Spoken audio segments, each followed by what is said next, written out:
సంకటహర చతుర్థి కలికాలంలో వినాయకుడిని, అమ్మవారిని, విష్ణుమూర్తిని సేవించాలట. గణపతికి అత్యంత ప్రీతిపాత్రమైన తిథులలో ముఖ్యమైనది చవితి తిథి. హిందూ క్యాలెండర్లోని ప్రతి చంద్రమాసంలో వచ్చే వినాయకుడి ఉత్సవం ఈ సంకటహర చతుర్థి.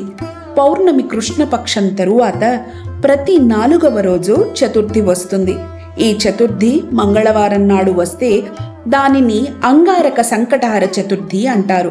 అంగారక సంకటహర చతుర్థి అన్ని సంకటహర చతుర్థులలో అత్యంత ముఖ్యమైనదిగా పరిగణించబడుతుంది. మానవుల కష్టాలు గట్టెక్కడానికి సంకటహర చతుర్థి అనే వ్రతం చేస్తారు. ఈ సంకటహర చతుర్థి పూజను 2 రకాలుగా ఆచరిస్తారు. మొదటిది వరద చతుర్థి, రెండవది సంకష్టహర చతుర్థి.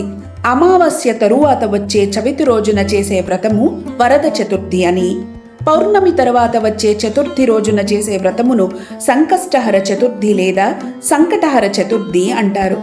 అంగారక సంకటహర చతుర్థి రోజున ఈ వ్రతాన్ని ఆచరిస్తే జాతకములలోని కుజదోష సమస్యలు తొలగిపోవటంతో పాటు చేసే పనులలో సంకటములన్నీ తొలగి సఫలత చేకూరుతుందని ప్రతీతి. వ్రత కథ. ఒకానొక నాడు ఇంద్రుడు తన విమానంలో భృగండి అనే ఋషి దగ్గర నుండి తిరిగి ఇంద్రలోకానికి వస్తుండగా ఘర్సేన అనే రాజ్యం దాటే సమయంలో అనేక పాపములు చేసిన ఒక వ్యక్తి దృష్టి ఆకాశంలో పయనించే ఇంద్రుడి విమానంపై సోకింది. అతని చూపు తాకగానే విమానం చటుక్కున భూమిపై అర్ధాంతరంగా ఆగిపోయింది.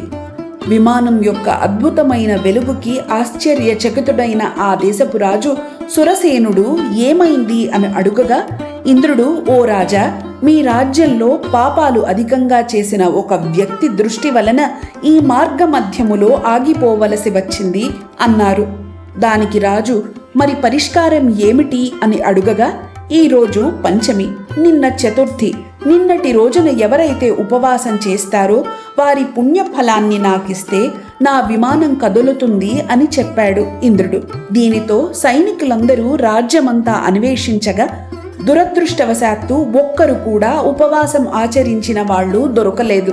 అదే సమయంలో కొందరు గణేశ దూతలు ఒక మహిళ మృతదేహాన్ని తీసుకువెళ్లడం గమనించారు. సైనికులు, ఈ పాపాత్మురాలిని మీరు ఎందుకు తీసుకువెళుతున్నారు అని గణేశ దూతలను అడుగగా, ఈమె నిన్న అంతా ఏమీ తినకుండా ఉపవాసం ఉండి సాయంకాలం చంద్రోదయ సమయంలో తిన్నది. ఆమెకు తెలియకుండానే సంకష్ట చతుర్థి వ్రతం చేసింది అని చెప్పారు. అంతేకాదు, ఎవరైతే తమ జీవిత కాలంలో ఒక్కసారి అయినా ఈ సంకష్టహర చతుర్థి వ్రతం చేస్తే వారు గణేశ లోకానికి లేదా స్వనంద లోకానికి వెళతారు అని చెప్పారు. సైనికులు ఆ మహిళ మృతదేహాన్ని తమకు ఇవ్వాలని అడుగగా వారు నిరాకరించారు. ఆమె మృతదేహం నుండి వీచిన గాలి వలన విస్ఫోటనం జరిగి ఇంద్రుడి విమానం బయలుదేరింది. అంటే మృతదేహం కూడా పుణ్యం చేసుకున్నదని చెప్పవచ్చు. ఈ వ్రతాన్ని బహుళ చవితి రోజున ప్రారంభించి 3, 5, 11 లేదా 21 నెలల పాటు ఆచరించాలి. ఈ వ్రతం ఆచరించిన భక్తులందరూ చాలా పుణ్యం పొందుతారని, గణేశుని లోకానికి లేదా స్వనంద లోకాలకి వెళతారని విశ్వసిస్తారు.